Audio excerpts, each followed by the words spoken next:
I'm going to the ministry called Lineage Journey, and you can find it online. If you have phones, you can scan the QR code, and that will take you to our YouTube page. If you want to subscribe to our YouTube channel, the videos are all free, all online, and they're all free for you to share or use in whatever ministry you have, Bible study, group study, school, church, Sabbath school class, whatever. People use them on a wide variety of uses.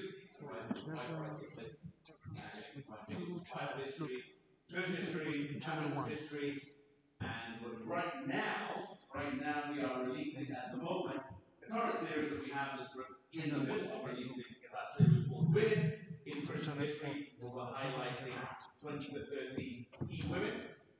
Some of them well known, some of them not so well known, and there's also a podcast that goes alongside that series as well. The video is released on Friday, the podcast comes out on Monday, this is the live podcast, and the Women in Christian History. Our next series that we're going to be doing later this year, and we're still planning and preparing for, is going to be a series on religious liberty. I believe it's very important, and in many ways religious liberty is directly under threat right now in this world. You can see prophecy fulfilling, you can see religious liberty under threat, and our next series that we're going to be filming spring and summer, and releasing in the autumn, is going to be on religious liberty. Please go sit with mommy. Go sit with mommy. Listen to me. Don't support ministry. Interested in please supporting us, you can scan that QR code or you can go to our website and there you'll find information there. lineagejourney.com. I'd like to invite you to bow your heads for a word of prayer. Father in heaven, thank you for the opportunity to open the Bible, to share, to study, and to contemplate. As we do so, I pray, Lord, that you speak to our hearts.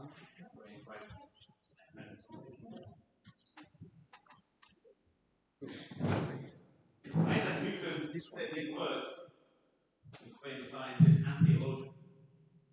And this quotation is actually, for those from England, it's on the rim of this £2 coin. You can find this quotation there if you look at the side of it. If I've seen it further than others, he said, not holding on it. It is by standing on the shoulders of giants. As Christians alive today, we truly do stand on the shoulders of giants. Edmund Burke, who was an English politician historian, he said these words: those who don't know their history are doomed to what? They're doomed to repeat.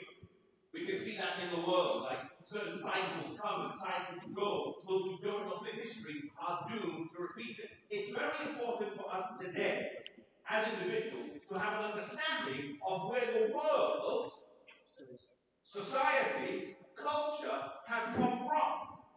For understanding where it comes from, we'll understand why we're here, and we understand where we're going. In the book of Revelation, the Bible tells us that God is in three time zones, so to speak. He is the God that what? Was, he's the God that is, and the God that what? Is to come. The same way the Christian faith kind of live between this intersection between the past, the present, and the future. And all three of them are interconnected. If you don't understand where you come from, you have less of an understanding as to why you are here. And if you don't know why you're here, then guess what? You don't really know where you're going. You don't really know what your future holds for you. And we live in a society today where the past is being erased or it's being rewritten. It's being rewritten.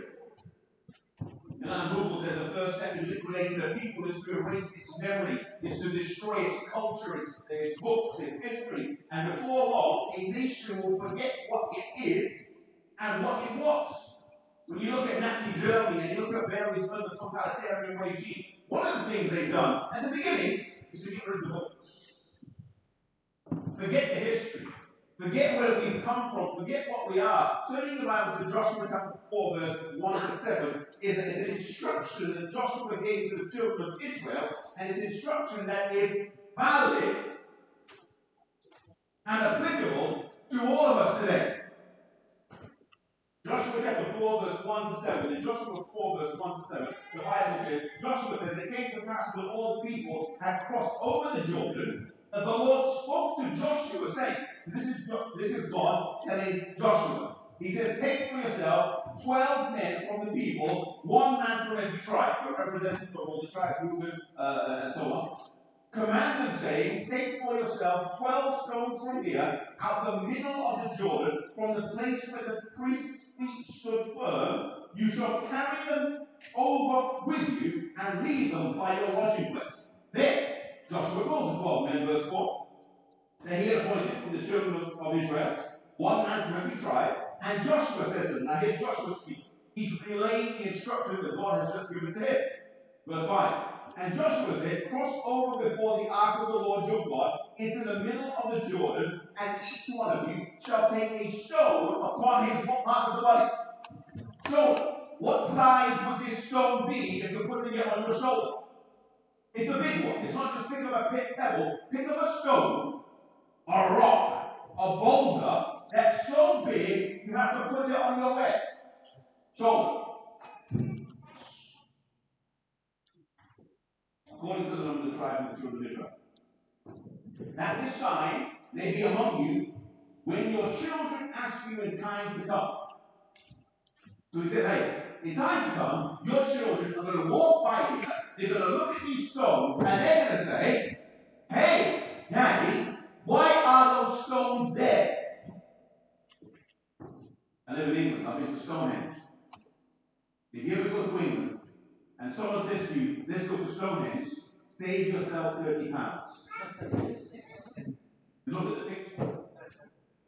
They'll give you an audio guide, and the audio guide will tell you this in summary. We don't really know where these stones came from. We don't really know how they got here. We don't really know why they put them here. And we're not quite sure when. Essentially, your audio guide will tell you, we don't know either. But the stones sit there, and we say, why do they sit there? I'm not quite sure. All these theories, I'll say people have theories. They have theories. But essentially, we still really don't know what's the point of those stones in that circle.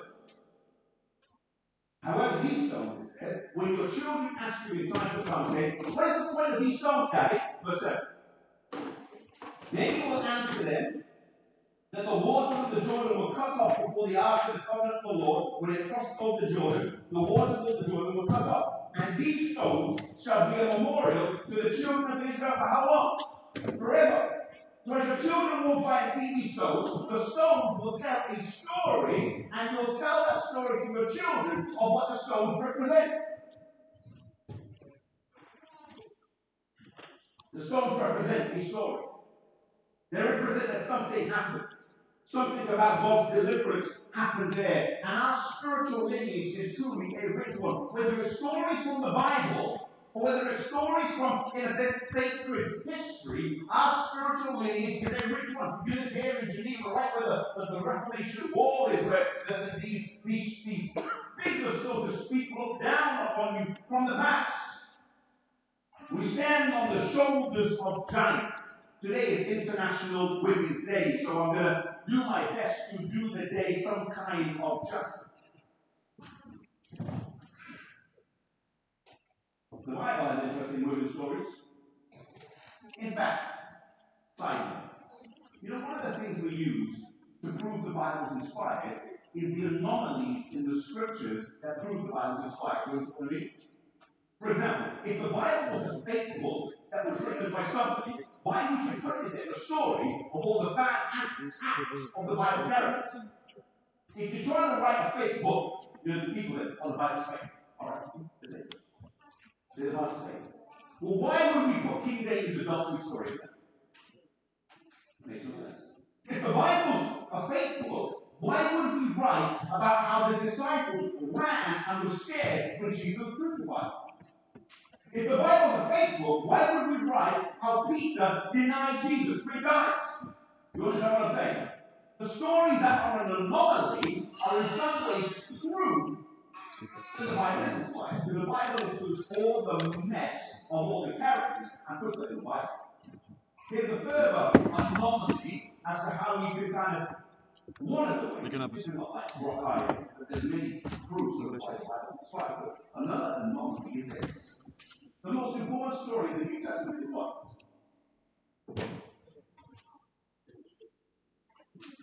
Yeah. One step further than that. Le son vient du. The resurrection. The resurrection. C'est pas le PC. The most important story in the New Testament is the resurrection of Jesus. Sorry. Now, Il faut qu'il soit là. is the first Pas sur audio. for the resurrection of Jesus? A woman. Here's an anomaly.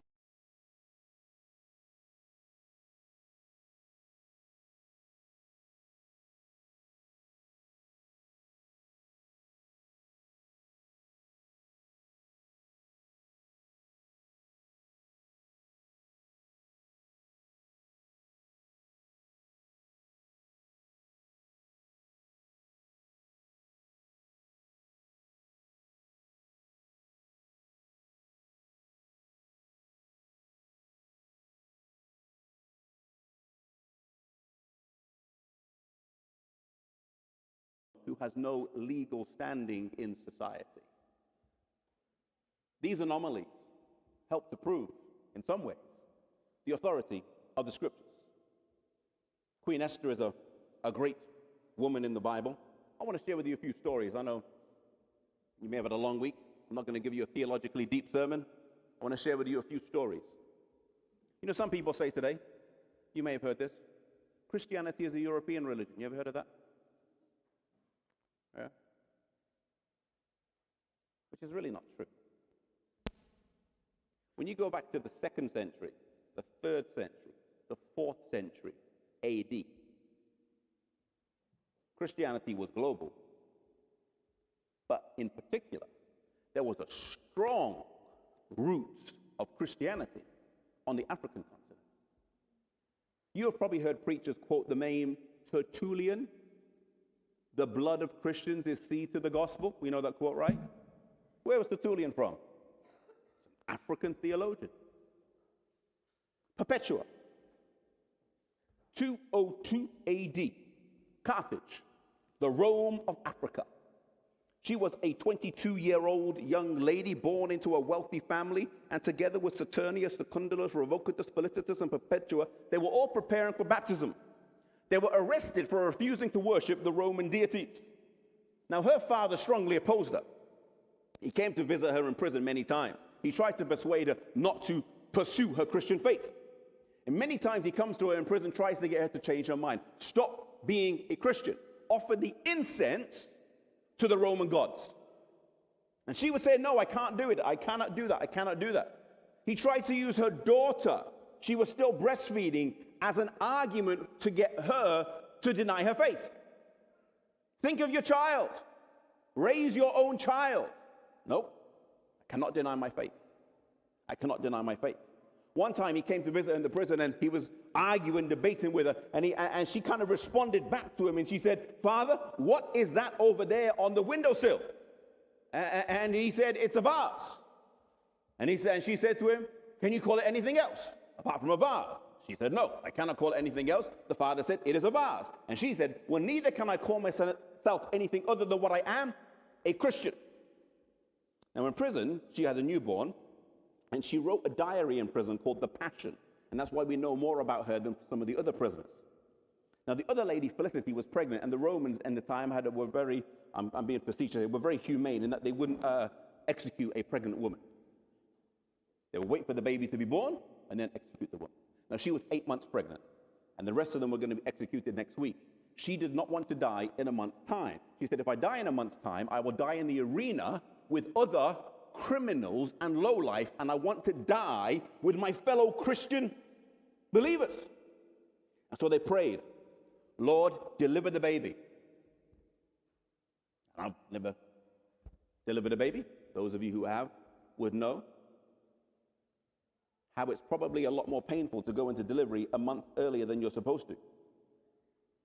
He delivered a child, and a few days later, they went to the arena, where that day they had chose a bear, a leopard, and a wild boar were selected that day for the execution. One of them prayed for a swift death, and he got a slap from the leopard, and he dies. The others were not so fortunate, and after being brutalized by the animals, the Christians gathered together. They gave each other a kiss before a gladiator would execute them with a sword. However, Perpetua, and the reason why she's a little bit more famous than the others, she wrote a diary. She wasn't stabbed properly. Her gladiator was a little bit of a rookie. He was shaking his arm like this, and he didn't quite stab her properly. And she then grabbed the blade and drew it into herself. Some commentators of history say, in this way she embraced her fate for standing for her faith. 22 years old. 22. Faithful. Faithful. I come from England, so I'm going to share with you a story of an English woman, Catherine Parr. How many of you have heard of King Henry VIII? Good or bad figure of history? Well, he's the man who famously had 6 wives. Famously had 6 wives. He has a little bit of an ego problem as well. We have this little thing in England that we say in school when you learn about the wives: divorced, beheaded, died, divorced, beheaded, survived. And those are his 6 wives. And the first one he was married to the longest. He's the one that was his first wife, and he was trying to get a divorce from his first wife so he could marry his second wife. And the Pope would not give him a divorce from his first wife, and there was some interglobal, international politics going on. The Pope wouldn't let him divorce his first wife so he could marry his second wife. So what does King Henry decide to do? Well, if the Pope won't let me divorce my first wife, guess what? I will start my own church and I will divorce my wife myself. The Church of England wasn't founded on faith. The Church of England was founded on lust in many ways. Interesting family tree. So there's his 6 wives: Catherine, Anne, Jane, Anne, Catherine. He had a thing about Catherine. In those days, you don't want to be called Catherine because he might marry you. Now, here's a little bit though. Let me give you some of the backstory. I'm going to focus on Catherine Parr, okay? So these are the only 3 wives who gave him children. The first 3. First 2 gave him a daughter. He wasn't happy with that. He kept wanting a son. Mary the First, who would eventually rule England, she was a Catholic. Elizabeth the First, who would rule England, she was Protestant. And Edward the Sixth, who would rule England, he was Protestant. Now, how did England go from being Catholic to Protestant? Let me share with you some of the story. Catherine Parr is his 6th wife. All right? She was 36 years old when she died. She didn't live a very long life. She was actually married to 4 different men. They all died. She didn't divorce them. First one, she was married from the age of 17 to 21. The second one, 22 to 31. And when she married King Henry, she was 31, from around 31 to 35. Her 4th husband, she would be married to, and she would die in childbirth. Now, she was an educated woman. She wrote 3 books. She was the first queen to publish a book in her own name. Catherine Parr, wife number 6. The prayer or the Psalms or the prayers or meditations and the lamentation of a sinner. Now, she is a pivotal woman, I believe, in English history. And in many ways influenced the next 200 years of English history. But she doesn't often get mentioned. She doesn't often get mentioned. Now remember, here's King Henry VIII. There's Catherine Parr. When Catherine Parr marries him, he has 3 children. Mary, who's 27. Now she's 31. So if you're a stepmother at 31 and your stepdaughter is 27, you don't have much influence on her. Elizabeth was 12 when he married King Henry, when she married King Henry VIII, and Edward is 7. So if you're Catherine, you're like, hey, did she choose to marry King Henry VIII? Did she marry out of love? Highly doubt it. He just wanted a young wife to nurse him in his old age. He pointed his finger, chose her. She can't really say no. She's married to him. She's kind of stuck. What do you do when you're in a situation where life doesn't treat you the way you wanted it to treat you? What do you do when you find yourself in a situation where the circumstances seem against you, or the circumstances that you have not chosen yourself? Here she is married to King Henry VIII, the megalomaniac, and he's got 3 children. So she says, you know what I'm going to do? Now she was what we would call today an undercover Protestant. She was never outed. They suspected she was Protestant, but they couldn't prove it. They even came to execute her once, but she was too smart. She outsmarted them. So she decides to educate the two children that are still young. Elizabeth, who was 12, Edward, who's 6. She got the best Protestant tutors in England to come to the palaces and teach the children. Scholars, but she handpicked the scholars. And she made sure they were the scholars that she wanted to come and teach Edward and to come and teach Elizabeth. Edward would then reign from 1547 to 1553. So England, King Henry VIII is Catholic. I wouldn't even say he's Protestant when he dies, but he's divorced the Church of England from Rome. Edward follows, and Edward was Protestant. He reigns for 6 years, from the age of 9 to 15. Then we had that little time of 9 days, Lady Jane Grey. He tries to keep the throne Protestant and gives it to his cousin, who was third in line. Mary I raises an army, comes to London, executes her, and takes back the throne of England. And England goes back to being Catholic. And that's when she kills loads of people, bloody Queen Mary. Then after her, Elizabeth comes, and it swings back. So we go from Catholic to Protestant to Catholic to Protestant. It's a very tumultuous time in English history. Elizabeth then comes back from 1558 to 1603, and that's now a glorious age of English history. Elizabeth reigns for 40 or so years. The Virgin Queen would be a time of great stability, but this was also a time when the Catholics still try and win England back. The Spanish Armada set sail to try and recapture England and establish Catholicism again. Elizabeth I would help establish Protestantism and kind of set the course of England as a Protestant nation for the next several hundred years. But who was Elizabeth I influenced by? A stepmother who was probably married against her wishes. But you know the phrase they say, when life gives you lemons, then try and do something with it. Catherine Parr is faithful in the shadows. She's faithful in the shadows. Anne Askew is another English lady. She was the last martyr to die during the reign of King Henry VIII. She's the only English noblewoman who was ever tortured in the Tower of London. You may have been there in London. She was a writer, a woman who refused to submit to the rules of her day. She was born into a noble family in Lincolnshire. She was engaged to be, her sister was engaged to be married. Her sister dies, so the parents don't want to lose this lucrative arrangement between their family and the other family, and so they marry off Anne into the family. She marries the man, he's a staunch Catholic, and she's not really married, and she's happy, and so he kicks her out of the house. He abandons her. Let me just go back to this picture here. She goes to Lincoln, and she goes to that same building there, which is Lincoln Cathedral, and she reads the Bible for a whole week there, being, kind of verbally abused by the priest, and she tries to get a divorce from her husband. Now, this is pretty revolutionary, to be a woman in the 1500s asking for a divorce. She asks for a divorce because she says, my husband has abandoned me, and the bishop, who was friends with the family, says, I can't give you a divorce. Politics. So she goes to London. Tries to secure it. It causes a stir. You've got an English nobleman walking around London asking for a divorce from her husband because he's a Catholic and he's abandoned her and kicked her out of the house. She gets arrested a few times, and while she's there in London, she does something that we would call, let me use some Adventist terminology. She goes to London and she starts a women's ministry small group Bible study. Modern terminology. Amongst the high society of London. She's a noblewoman. She hangs out with high society. And there she starts a women's ministry small group Bible study, and she gets arrested a few times. She gets brought before the council, and you see they can't arrest her for doing a Bible study. They can't arrest her for preaching. That's too general. What theological issue did they arrest her for? They arrested her for the theological issue of communion. That was a life and death issue.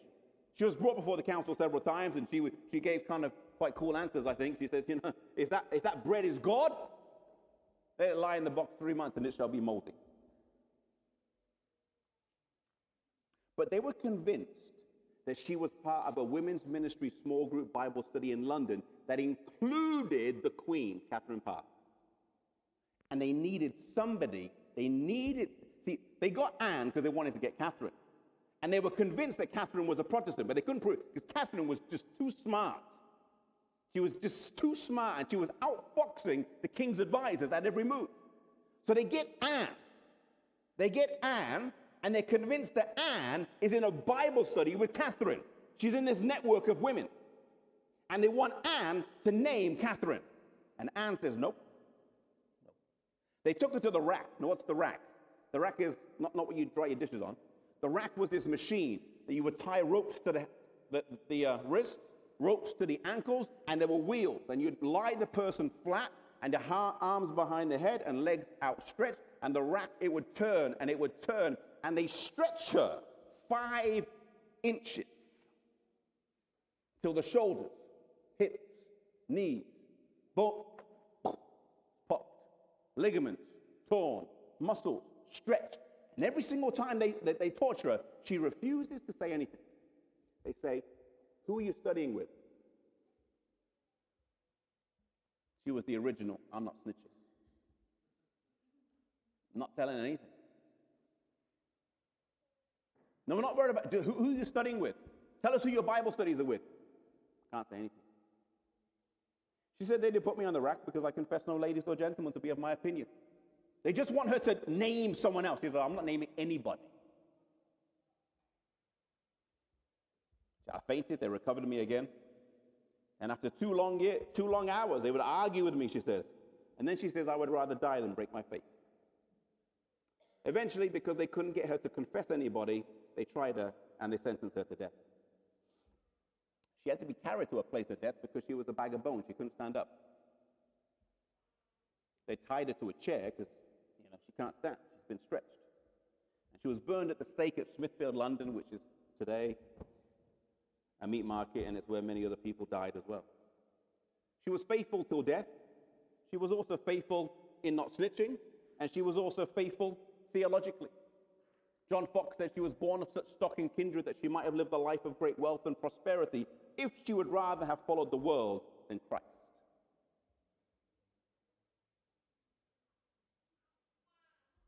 These women stand in our spiritual lineage, faithful women, faithful to their calling. There's a woman in France. I share her story many times because her story fascinates me. Don't have time to go into too much detail. But in France in the 1600s, Protestantism was outlawed. That's why Geneva prospered in many ways. Some of Geneva's riches are built on French mines. The Swiss watchmaking industry, where did it come from? It came from the French Huguenots who had to leave France because the Huguenots were persecuted. They came here to Switzerland and set up the watchmaking business here, relocated. Switzerland has benefited from French persecution. And at this time, when it was illegal to be a Protestant in France, when her brother took a call to the ministry, he sentences the whole family basically to prison. They arrest the mother first. They get the father next. They get the brother eventually. And Marie, the only crime she had was my brother as a pastor. Most of us come from cultures where if you are a pastor in your home, it's looked up to, oh, my son, my daughter, my uncle, my nephew is a pastor. In those days in France, when you become a pastor, your whole family might be arrested and sent to prison. She married a man 25 years her senior to try and survive, in a sense, because you couldn't be a single woman in those days. Her husband gets arrested, he gets sent to the castle. She was arrested and sent to the Tour du Constance. Would you ever go there? It was a female Protestant women's prison. Well, female women, of course, yeah. And while she was in prison, she wrote many letters. Now, she's there in prison, and she goes in with 42 women. When she comes out, there's 12 women, 30 women less. Some of them died, but during the 38 years she's in prison, she goes to prison at 19. She's in prison for her 20s. She's in prison for her 30s. She's in prison for her 40s. And she's not released from prison until she's 56 years old. She died at 64, which means before prison, 19 years. After prison, 8 years. In prison, 38 years. In some ways, I think it takes more courage to do that. To be in prison for 38 years, and every month the priest comes by and says, do you want to recant? No, not this month. And the priest comes by the next month, you want to recant? Not this month. And she would be in prison for 30 years and see someone she's been in prison with for 30 years say, you know what? All right, I'm out. Imagine being with someone in prison that's your woman of strength for 30 years, and then you see them buckle and fall. Say, I'll go. And she went in with 42 women. She leaves with 12. Some of them died, but many of them just said, my breaking point is 20 years in prison. My breaking point is 15 years in prison. My breaking point has been 32 years in prison. She was in prison for 30 years. That was the room, that was the tower she was in prison in. And imagine living in the same communal space with 30, 40 women. There's no privacy there. There's no shower cubicles. There's no bathrooms. There's no toilet cubicles. There's no bedrooms. You're just there in a room. The food came up through the hole in the ground in the middle. The human waste went back down through the same hole in the bucket. And there you live because you're Protestant. She engraved these words on the rim, register, which is the old French word for the modern French word résister, which is the French for the English word resist. Resist. Resist. That's her childhood home and the home that she died in. I'm not going to attempt to read it in French. It says, if my Savior calls me to sign his holy gospel with my blood, his will be done. Well, he never called her to sign the gospel with her blood. He called her to sign the gospel with 38 years in prison instead. 38 years. Faithful despite decades of persecution. And let me share with you a story of an Adventist as we close. Annie Smith. Annie Smith. When you look at Adventist history, what year does the Seventh-day Adventist Church start? Seventh-day Adventist historians.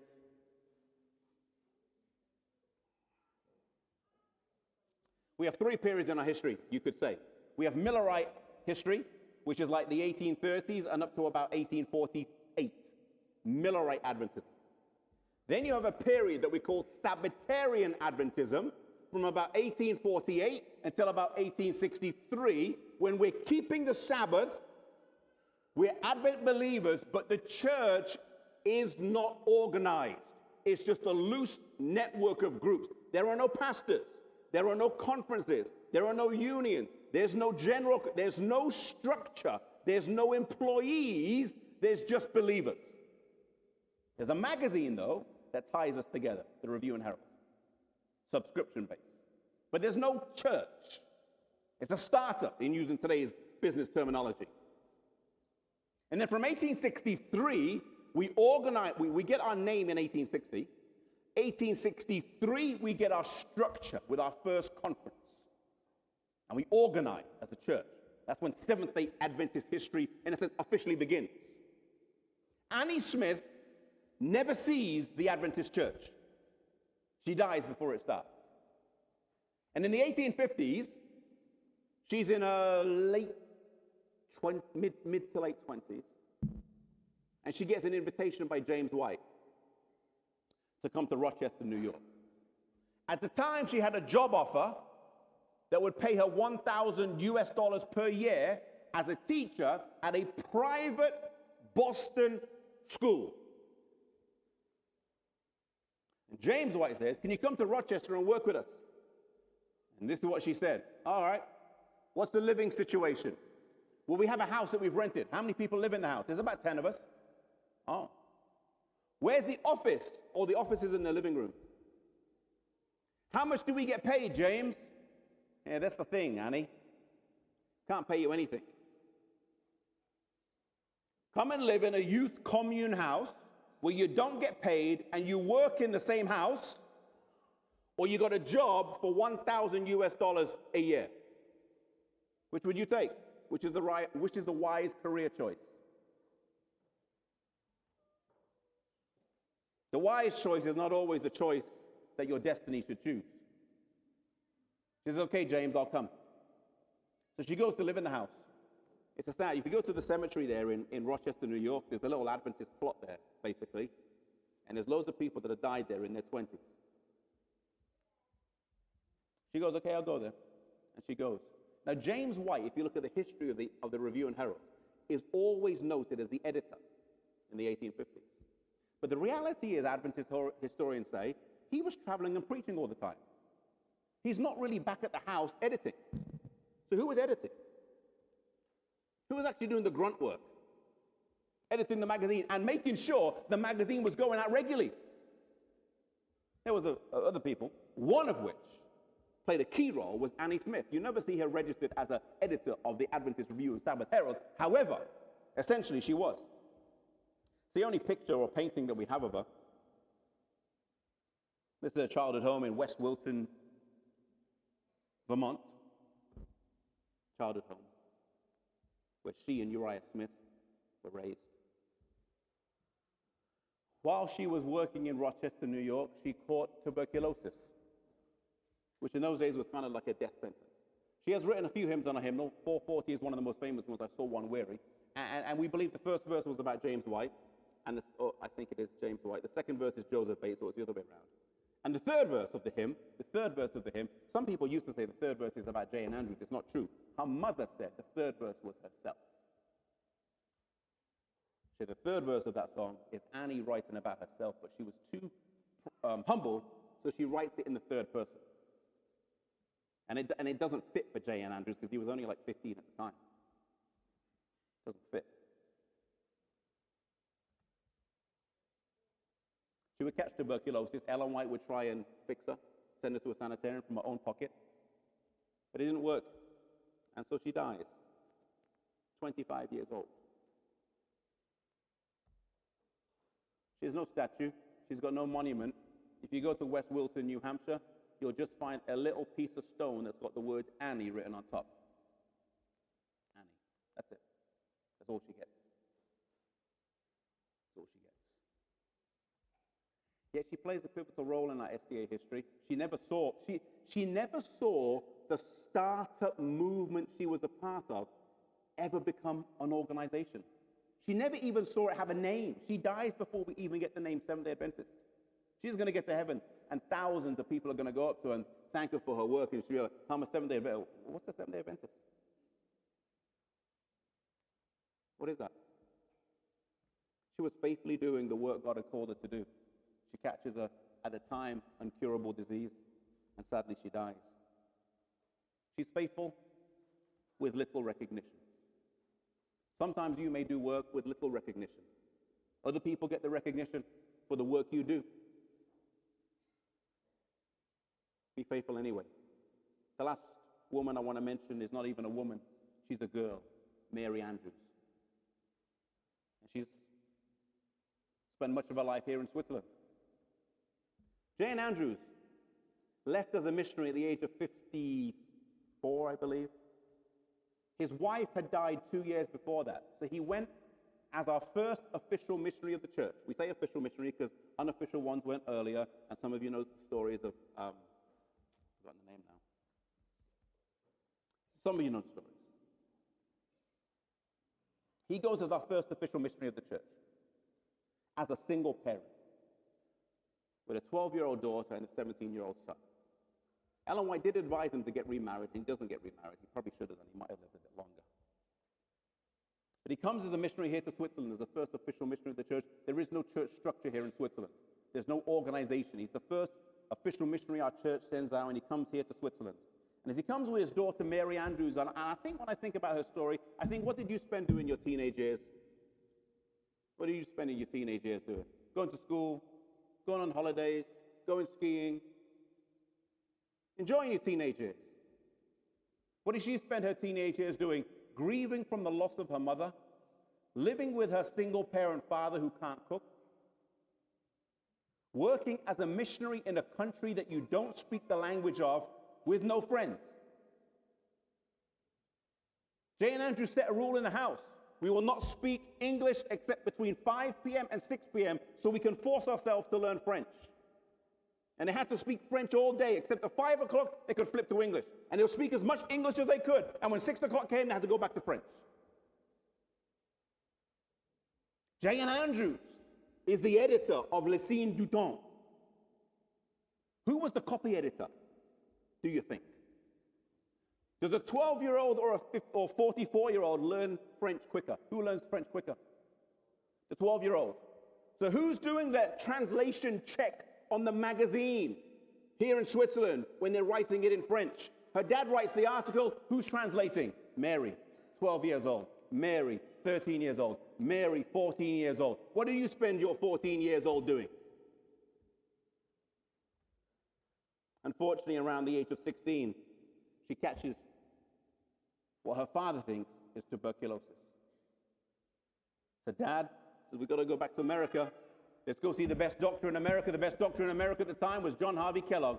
He takes us to Battle Creek. He takes us to the sanitarium. John Harvey Kellogg has a look at Mary Andrews, and he says, yep, Jane Andrews, your daughter has TB, tuberculosis. He says, stay away from your daughter. Don't go near to her, or you might catch it. He says, I can't do that. Can't do that. She was my rock in Europe. She was my translator in Europe. She's been the one that's kept the ministry going there in Europe. I cannot leave her side. And so he stays next to his daughter until she dies, and she's buried in that little kind of Adventist plot there in Rochester, New York. Born 1861, died 1878, and you can see that she just made 17 years. The gravestone says Teenage Adventist Pioneer. Teenage Adventist Pioneer. Jane Andrews would go into deep grief after this. He's lost his wife. He's gone as a single-parent missionary. He would go into deep grief after this. And he would write that, she was faithful despite her troubled teen years. Single parent, grieving a mother, living in a foreign land, translating to a language she can't speak. She's faithful. She's faithful. She's got no monument, but she was faithful. Jane Andrews wrote to Ellen White, and he said, I seem to be having a hold upon God with a numb hand. And Ellen White would write back to him these comforting words that also tell us an encouragement about Mary and his wife. And she said, in my last vision, I saw you. Your head was inclined toward the earth, and you were following in tears your beloved Mary to our last dwelling place in this world. Then I saw the Lord looking upon you full of love and compassion. And then she says, I saw the coming of him who is to give life to our mortal bodies, and your wife and daughter and children came out of the graves clad in immortal splendor. Mary lies buried there in Rochester, New York, but she will rise again. She was faithful in her teenage years. Perpetua was faithful as 22 years old. Anne Askew was faithful until she dies at 25. Catherine Parr was faithful despite being in a loveless, forced marriage. Marie Durand was faithful despite imprisonment, despite watching her peers buckle under the pressure, and she's faithful until she dies a pretty lonely and a pretty miserable and a pretty poverty-stricken death at the age of 64. We stand upon the shoulders of giants, and the giants of the shoulders the giants we stand upon is not just your Martin Luthers and your John Knoxes and your John Calvins. There's some significant women who played a role in building the fabric of the Christian community that we are a part of today. They have a particular role in the Bible, and they've played a particular role throughout sacred history. Some of them known, some of them recognized, some of them have their names printed in places, but many of them do not. May we be faithful. May we be faithful. And may we be faithful to our calling. May we be faithful to the commission God has given to us. And may we be faithful, if it comes to it, until the end.